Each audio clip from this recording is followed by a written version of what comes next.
I am here today to request your support to bring equality in education. The time has come for a change. It's been long overdue. Woo! Come on, Rupert. My daughter, who is just 4 years old, she was denied admission into a school only on the basis of religion grounds. The grounds were she was not baptized. She is a Hindu. I complained to various authorities, and the reply I got was not great. The worst reply I got was, "Why don't you baptize your child just to get priority in the enrollment in the schools?" I would like to ask you all, is it her fault that she was born in a Hindu Irish family? No. I'm not here against any institution or religion. I'm here to fight against the discriminating policies of the institution. The very reason I took up this fight was my family have suffered a lot. It was like a torture for us. We had sleepless nights. We even thought of leaving Ireland. We were in that state. That day I decided, I will fight. I will fight for the next generation. My daughter is already in the school, but I will fight for the next generation. And we all will fight together.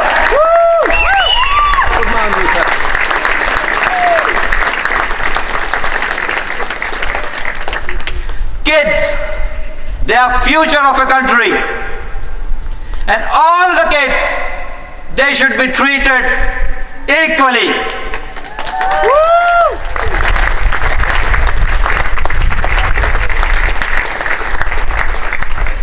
Regardless of their religion, their color, or no religion.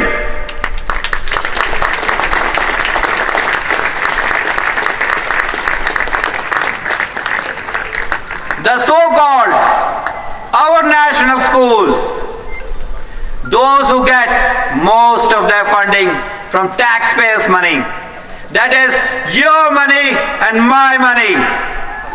Whoa!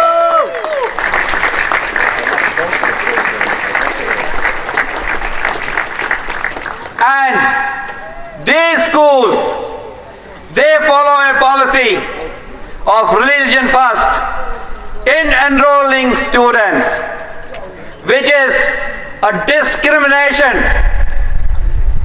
We need to put an end. We need to put an end to this discrimination. No state-funded schools has the right to do so in their enrollment policies, and it is absolutely illegal. Yeah!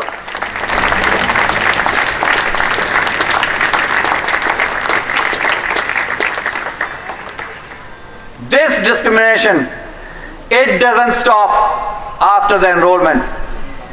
It goes to the next stage when the religious classes starts. Kids are separated from their regular classes and put on to different classes, and creating a segregation between the kids. Do you think this is right? No! According to me, religion should be kept away from the schools. That too, state-funded national schools.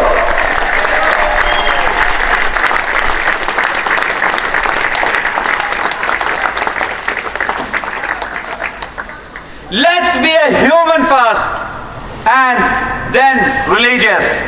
Yeah!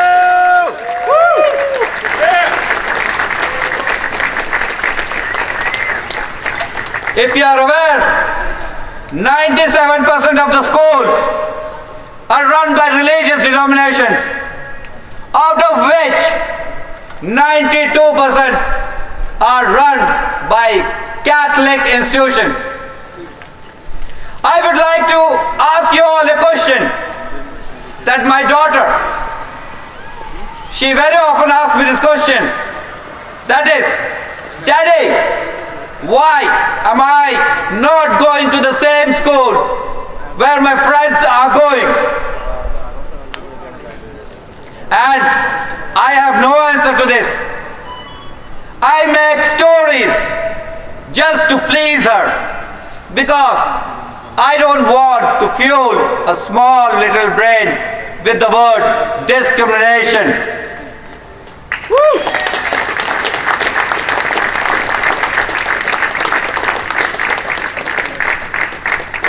Maybe you guys have a better answer to this question.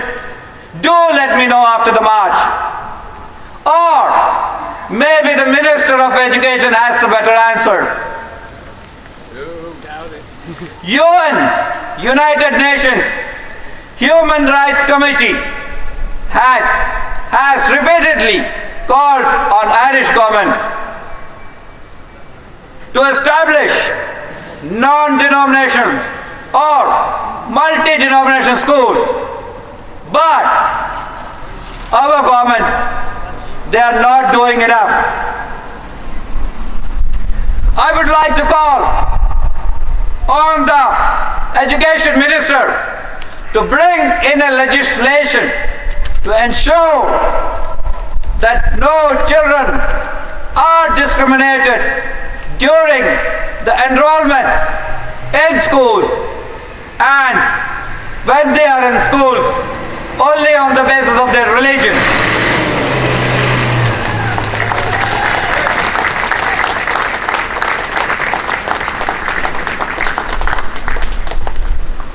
When you go back from here, I would ask all of you to question your TDs. What are they doing about this? It reminds me of a famous quote by His Excellency Nelson Mandela. In the end, we must remember that no amount of rules or their enforcement will defeat those who struggle with justice on their side.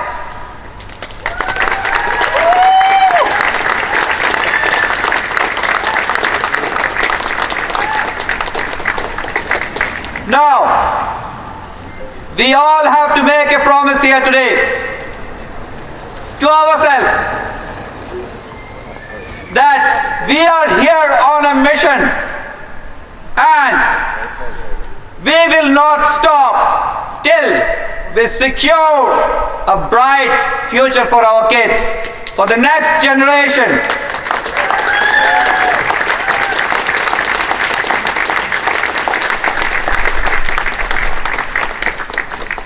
Before I end my speech, I also request you all, there is a petition by me on change.org.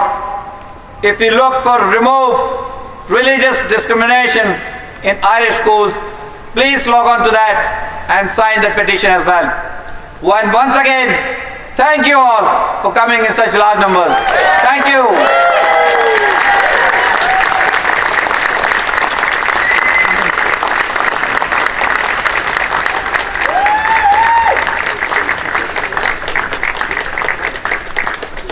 I'm not going to give a speech again, don't worry. Now, I would like to call on one of my friend, and I should call him a comrade. He is also fighting for the same reason. Mr. Paddy Monaghan.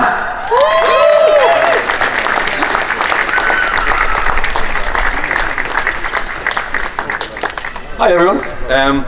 I made one really bad decision so far today. That was a moment ago, well 10 minutes ago, Rupesh came over to me. Paddy, will you go first or will I? I said, Rupesh, you organised this, so you go first. And now I'm really regretting that decision because I don't know how to follow that, to be honest with you. Rupesh has nailed everything about this. I started a petition too about 3 months ago when I found out that my child, who's 7 months old, will not get into the local school. I was largely aware of this law, but it only sank in when I found out the local school is oversubscribed. Now, I'm a taxpayer. I live 200 metres from the school, and I'm a lawyer, and I'm nearly 40, and it only sank in that this is actually the law in Ireland, and this applies to as Rupesh said. I'm sorry, I'm going to be repeating him here. This applies to 96% of schools in this country can legally turn away your child for religious reasons, and we're talking about taxpayer-funded schools. I don't know where to begin with how Orwellian the situation is. There's a piece of legislation to go through the Dáil in the next couple of months. It's called the School Admissions Bill. The School Admissions Bill, again, we have Orwellian wording. There's a section in it that says, guess what folks, we're wasting our time here because it's okay. There's a section in this new bill that says there's going to be no discrimination on the basis of religion. So that's okay, we can all go home. Oh no, wait. Look down to the next subsection. It says, except for schools with a religious ethos. That's 96% of schools. It's an abuse of language, and it's downright insulting. What we need to do, as Rupesh said, you need to talk to your local politicians. This bill will go through in the next couple of months. We need to repeal the Section 7.3c through this section. Rupesh mentioned a lot of issues relating to religion and education, and I'm sure there's people here who have a variety of views on religion and education. My petition's for one thing and one thing only. I see it as a starting point. I see it as complementing what Rupesh said about other aspects of religion and education. I went for the minimal, the absolute smallest thing that we can do to make access to education fair, and that's repeal this law. Now, it won't change the patronage of schools, and it won't change the teaching of religion in schools. What it will mean is that your local taxpayer-funded school cannot turn your child away when we repeal this law, Section 7.3c of the Equal Status Act. That's some more Orwellian language there. So, basically, that's what my petition is for. I put this to the Minister on numerous occasions. Constitutional objection, what would you say? They're not objections. She raises the Constitution. In the Constitution, there's a few non-discrimination clauses, and all but one are qualified. All but one, the government, but the state will only go so far to uphold them. There's one that is unqualified. It says there will be no discrimination on the basis of religious status. Unqualified, and that's it. That's Article 44.2.3. No discrimination on the basis of religious status. How can a law that says that state-funded schools can turn away children, how can that not be unconstitutional? In any case, I keep putting it to the Minister, is this a good law? Forget about whether or not it's constitutional. Forget about whatever barricades you're trying to put up to stop this. Is this a good law? If it's a good law, Minister, then great. We'll just have to disagree on that. But if you agree with me that it's a bad idea to discriminate against 5-year-olds in enrolment to school, well then let's do whatever we have to do to change it. I'm saying repealing Section 7.3c is not unconstitutional. In fact, it's required by the Constitution. We need to repeal that section. Thank you. Sorry, I'm not up there with Rupesh, but anyway. So we need to repeal Section 7.3c. There is no constitutional reason not to do it. It's required by the Constitution. And then we come to the issue of divestment. You will all have different feelings about divestment. Believe it or not, if you've been following me for the last couple of months, you may not realise this, follow me like Twitter and all that stuff. I'm fully in favour of divestment. I think school divestment and patronage is a great idea. But guess what? It is not happening. The Minister, I was talking to a journalist during the week. He went to the Minister for a quote, and the Minister's answer was, guess what? We're going to try harder on divestment. Divestment started in 2011 under Rory Quinn. One school out of 3,300 has been divested. One Catholic school under 3,300 have been divested. There's over 90% schools are Catholic. Divestment is an absolute abject failure. I fully believe in divestment, but it's not the answer to the question of school access. School access, number one, let's get our kids into the school, and then let's worry about divestment. As far as I can see, divestment is an ethos for a school for every ethos in the audience. Let's have 5 schools in every town so that we can keep our kids separated on the basis of religion. To me, that's bloody nonsense. Let's get them into school together. It's the best way for them to learn. Let's get them all into school together. Rupesh did not send his kid to the local school, the one that his kid wanted to go to.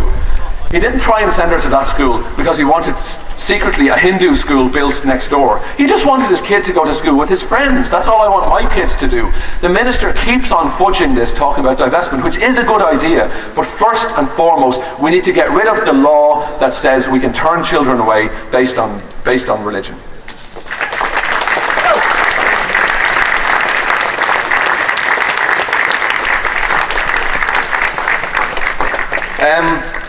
I mean, basically, Rupesh nailed it. I'm trying to keep calm here. I'm actually furious, and that quote from the minister during the week was what really made my blood boil, because it seems like you do realise the religious institutions are 100% behind divestment. That's what they say. They're 100% behind divestment. And this is what is killing me, because it seems like they found an issue they can hide behind without actually doing anything. They can say, yeah, we're all in favour of this, but then they don't do anything about it. So let's stop asking them. It's not their business. Let's just change the law, repeal section 7.3c, and have equal school access for all children. Take it from there, build it from there, then we can get religion taught outside of school time. Then you can change the patronage of schools. But first and foremost, let's change it overnight, a red pen through that section, equal school access to your local school, taxpayer funded for all children. That's all I have to say. Thank you very much.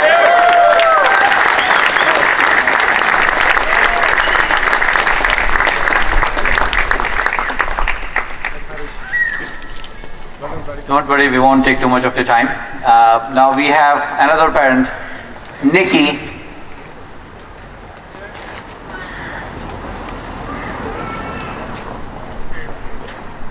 Sorry, she's here. Please welcome Nikki Murphy.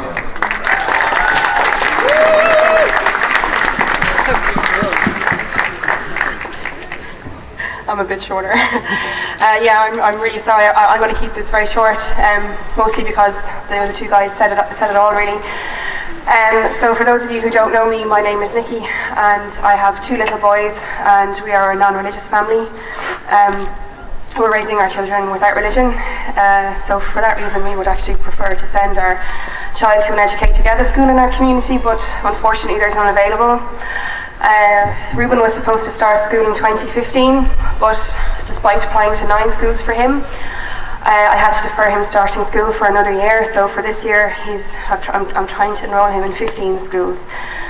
And you know, it's so good to see people like Rupesh starting something like this and seeing people turn out to support this, because I felt every single one of those rejections for Ruben like a punch in the stomach. And unfortunately, I'm not alone. There's a lot of people here, and at the time I didn't know them, but I know them now, who felt it in exactly the same way. An empty feeling in their gut, a pang, like your child is not welcome in your community. So myself and some other like-minded parents, we got together and we started a startup group for an Educate Together school in Dublin 6 West. A fantastic bunch of people, a lot of them affected by the same issues. But despite gathering 1,000 children as interested in the proposed school, we don't have any guarantee that the department or the minister will do anything for us. The only information we have is that they're negotiating with the Catholic Church to provide a school or a building under the divestment process, but we don't have any information on when that will be or if we'll be successful.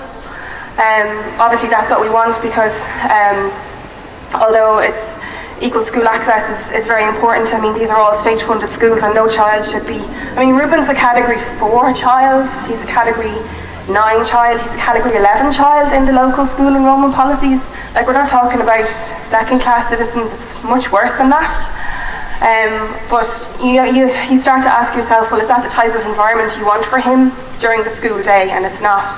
I don't want him to be sitting down the back of the class, feeling excluded, feeling like he doesn't belong there, coming home asking me why he's not making his communion or doing things his friends are doing. I would prefer for him to be treated equally, not just in terms of enrolment into school, but during every aspect of the school day. So, I mean, this has to happen, like, you know, we need some reform. So, I mean, there's serious reform that's needed throughout our education system. So, I just hope we keep up the fight and keep the pressure on. Thanks very much.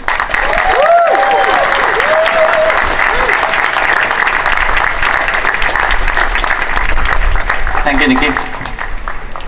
Now, we have a lot of small and big groups, those who are in support of equality in education, and their spokespersons are here, and I would like to invite everyone to join this march, and hopefully others group also, they will come and join with us. So first I would like to invite Ronan from Education Equality.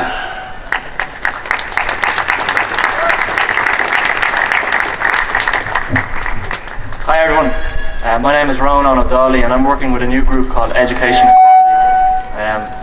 I got involved in this campaign for two reasons. The first reason is frustration. I'm frustrated by an education system that claims to put the best interests of our children first, but actually bows to a higher power. I'm frustrated when I hear of children being refused entry into 15 schools because they're not baptized. I'm frustrated by those who betray the motto, do unto others as you would do unto yourself. I'm frustrated by a government who needs to be sued, lobbied and criticised by the United Nations before taking action. I'm frustrated by the lack of leadership. I'm frustrated by our seemingly disengaged citizenry. And let me tell you something else. I'm frustrated by those who are using this as an excuse to bash religion. I'm frustrated by the lack of compassion. But here's the thing about frustration. Frustration is never about frustration. Frustration is the result of something much more powerful. Frustration comes from a deeper source. It's when you see the potential for something being hindered. It's when you know there's a better way, but not being able to achieve it. So frustration comes from inspiration. And that's the other reason I'm here today. I'm here because I'm inspired. I'm inspired about the potential of our children. I'm inspired about the opportunity to create a better education system. I'm inspired by the vision of an Ireland where all of our children have the potential to achieve their potential. I'm inspired by an Ireland that could be, an Ireland that leads progress and demonstrates equality to the rest of the world, not an Ireland that lags behind. I'm inspired by the parents who've taken a stand, and I think that they deserve a round of applause.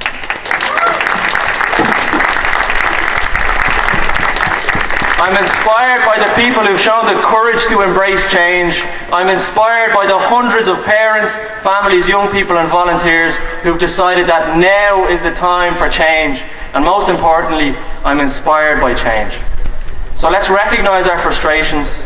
Let the frustrations motivate us, but we have to allow the inspiration to guide us. This is about a better future for every single one of Ireland's children. Thanks for inspiring me, and let's continue to inspire each other and inspire change.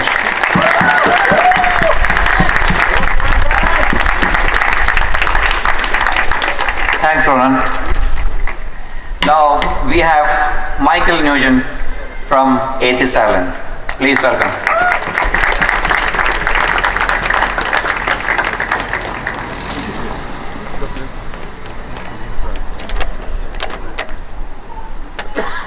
Thank you very much. Atheist Ireland supports Rupesh, who organised today's march, and we're also pleased that Rupesh, when we met him, was told that he supports Atheist Ireland's Schools Equality Pact. Now, what Atheist Ireland's Schools Equality Pact is, the acronym PACT stands for Patronage, Access, Curriculum and Teaching. And they're the four areas that need to be changed together if we were to have a fair education system that respects everybody's rights, religious and non-religious. This year we brought a school child and a parent and a teacher to meet with the Taoiseach and the Minister for Education to tell them at first hand their experiences of religious discrimination in the education system. One of the people at that meeting, Derek Walsh, a parent, told the Taoiseach and the Minister of his local school telling him that his child could not have access because he was a, quote, Category 2 child. And the Taoiseach and the Minister for Education apologised personally to Derek for that being said to him by the principal of that school. But they haven't changed the law. That apology has meant nothing to date. Atheist Ireland is now in the middle of a series of follow-up meetings with senior civil servants in the Department of Education, the Department of Justice, and also with the people within each of the political parties that are responsible for preparing their party election manifestos for the coming election. And we're trying to ensure that the principles enshrined in the Schools Equality Pact are reflected both in public policy and also in the election manifestos of the political parties. We're delighted to see the emergence of parents like Rupesh and Paddy and Nikki to join in their own contributions to this campaign, because it's only by working together that we're going to succeed in bringing about an education system that's fair to everybody. Atheist Ireland supports parents on a day-to-day basis who are dealing with religious discrimination in the education system. The most common complaint that we have is parents who have problems getting your children opted successfully out of religious instruction classes. Sometimes the schools will say they can't do it. Sometimes the schools will say, well, we can do it, but you'll have to come down and take your child out and take care of them yourself. Sometimes they'll say we can do it, but the child will still come home singing hymns and saying prayers. If you have that problem, contact Jane Donnelly at Atheist Ireland, humanrights@atheist.ie is her email address. We have 100% succeeded with every parent that has brought that complaint to us in terms of forcing those schools to back down, because you have a constitutional right to opt your child out of religious education, and they cannot get away with that particular form of discrimination. Now, can I say that that problem is going to get worse in the way the religious instruction classes are being formulated? Atheist Ireland just last week highlighted the new religious instruction lessons, Grow in Love, and the very disturbing message that they are teaching senior infants who are 6 years old about Mary saying yes while she was frightened and confused and not knowing what's happening. We have a prayer table now in each school under this new religious instruction formula. We have the Catholic Church trying to negotiate with the state that if there is divestment of some Catholic schools, that there should be a stronger Catholic ethos in the schools that are not divested. So we're running into a very, very serious problem in terms of the nature of the Catholic ethos in schools, and it's very important that you exercise your constitutional right to opt your child out of that religious discrimination. Atheist Ireland also campaigns, as well as helping parents on a day-to-day basis, we campaign for the political change that I've outlined in terms of the Schools Equality Pact. And schools equality is really, it's the most important political cause of our generation. And the government's current plans of divesting a small number of schools aren't going to solve the problem. Both because it's trading off divestment of some schools for a stronger Catholic ethos in the ones that aren't going to be divested, but also because even at maximum possible divestment, most areas are still only going to have one school in their locality, and that's a Catholic school. So most secular parents, even under maximum divestment, will still be left with not only one Catholic school, but a Catholic school with a stronger Catholic ethos that is currently there at the moment.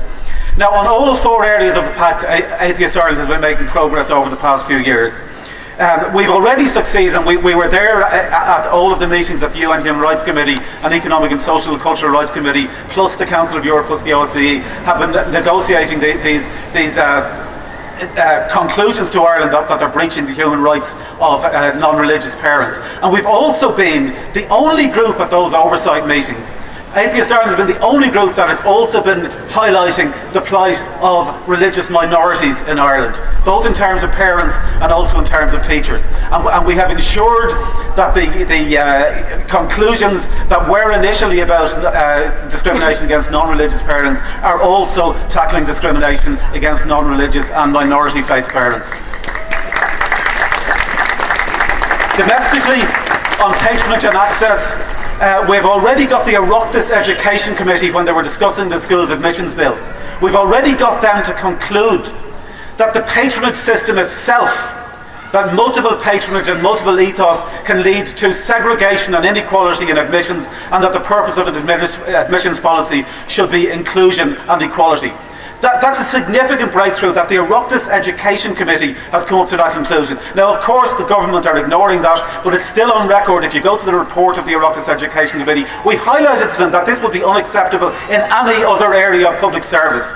If you went to your local hospital and they said, well, yeah, we can treat you, but we have to treat Catholic patients first, that would be outrageous. If you went to your local police and they told you, yeah, well, we've got to treat Catholic victims of crime first, that would be outrageous. It's the exact same with the school system. There is no reason whatsoever for the public school system, publicly funded, to be treated any differently than the other services. In terms of the curriculum, we've met with the NCCA and we've highlighted the need for the new ERB course, Educational Religion and Beliefs, which they're trying to bring into primary schools. We've insisted that there is an effective opt-out for non-religious and minority faith parents from that particular course if it doesn't meet human rights standards. Because what they have done in secondary level, and what we fear they will also do in primary level, is they will just merge this supposedly neutral course with the existing religious instruction course and tell parents that it's obligatory and that they can't opt out for it. We've ensured that they can't do that in secondary school. We've got to ensure that they can't do that also in primary school. On teaching, again, we're the only organisation, and this is disgraceful in terms of the teachers' unions, we're the only organisation that is campaigning at national and United Nations level for the rights of teachers to have equal access to jobs in their profession in publicly funded schools in Ireland. It is absolutely outrageous that you can train to be a teacher and be denied employment in over 96% of the publicly funded schools in our country. And finally, I just want to say one thing. Atheist Ireland is optimistic about progress. There's a lot to be done. It's a daunting task, but after years of chipping away at the political justifications that the government has been coming up with, they're now retreating to a Custer's last stand position of saying that they're constitutionally obliged to maintain this discrimination in order to buttress religion. Now, we don't agree with that. We have given them a list of a dozen different bodies that have a different opinion about that. But the very fact that they're retreating to that is significant. It shows that we're getting near the end game. And who would have thought 5 years ago that we would be the first country in the world to legislate by popular vote for marriage equality? We can be the same in terms of religious equality in schools. And I would encourage everybody here to support Rupesh, to support Paddy, to support Nicky, to support all of the people and organisations that are campaigning for equality in Irish schools. Thank you very much.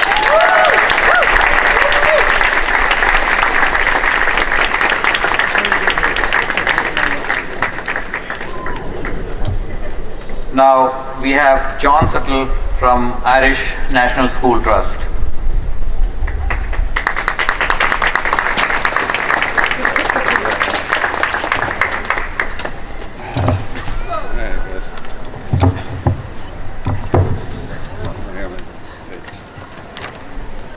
Sorry, my name is John Suttle. I'm with the Irish National Schools Trust. I think it's sort of there what we are.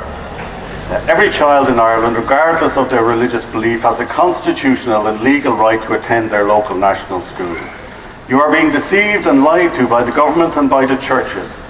When a bishop talks about faith-based schools or denominational primary schools, he is deceiving you. Every primary school under Catholic patronage is a national school. Every primary school under Church of Ireland or Presbyterian patronage is a national school. And every national school, regardless of their religious patronage, is legally committed to be open with equality to children of all religious beliefs and none. I have in my bag there a copy of these legal documents. These show that this legal commitment to being open to children of all religious belief is the first and most important part of every national school's ethos. National schools cannot avail of Section 73C of the Equal Status Acts because they do not fulfil the criteria required. When the Catholic Archbishop of Dublin, in there, or the Minister for Education, in there, talk about denominational primary schools, they are deceiving you.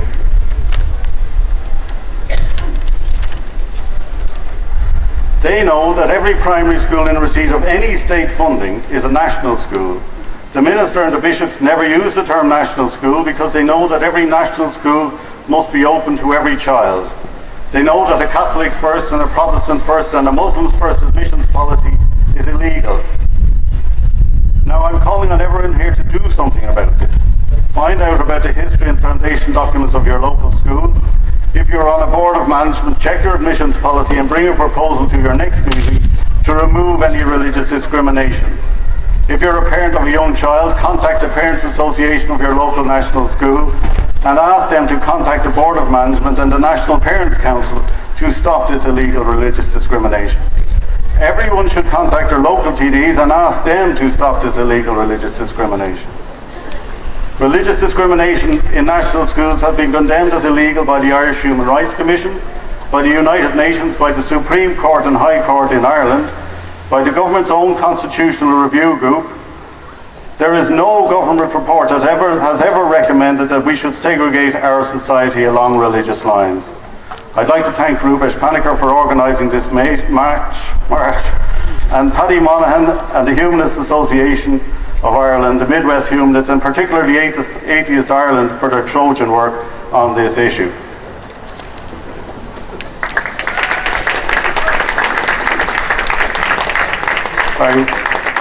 We believe that every parent and every child who faces the possibility of being discriminated against in admissions to their local national school is entitled to bring a case before the Equality Tribunal. This does not cost any money and is relatively easy to do. Such action can be taken whether or not your child was refused a place, or even when your child has been admitted to the school or to another school. Please contact the Irish National Schools Trust if you would consider taking this course of action and if you need some help. If you want to stop religious apartheid, please do something about it. I hope this march will mark the beginning of the end of the appalling religious segregation being suffered by our children. But there is much work to be done. Thank you.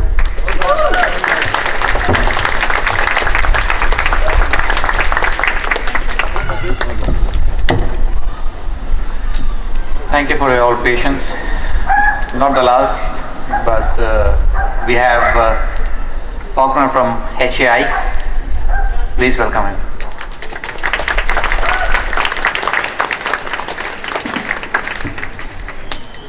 Good afternoon, I'm Faulkner and I'm afraid of heights. And I'm going for the shortest speech of the afternoon.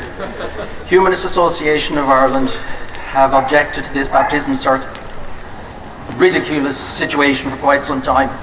From the inside, I'm telling you, the system is broken. You can't get in unless you're baptized. When you're in trouble as a child. When you're a teacher, it's still tricky.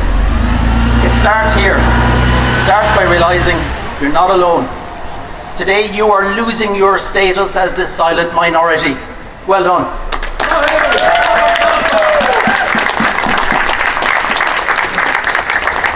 Once again, thank you all.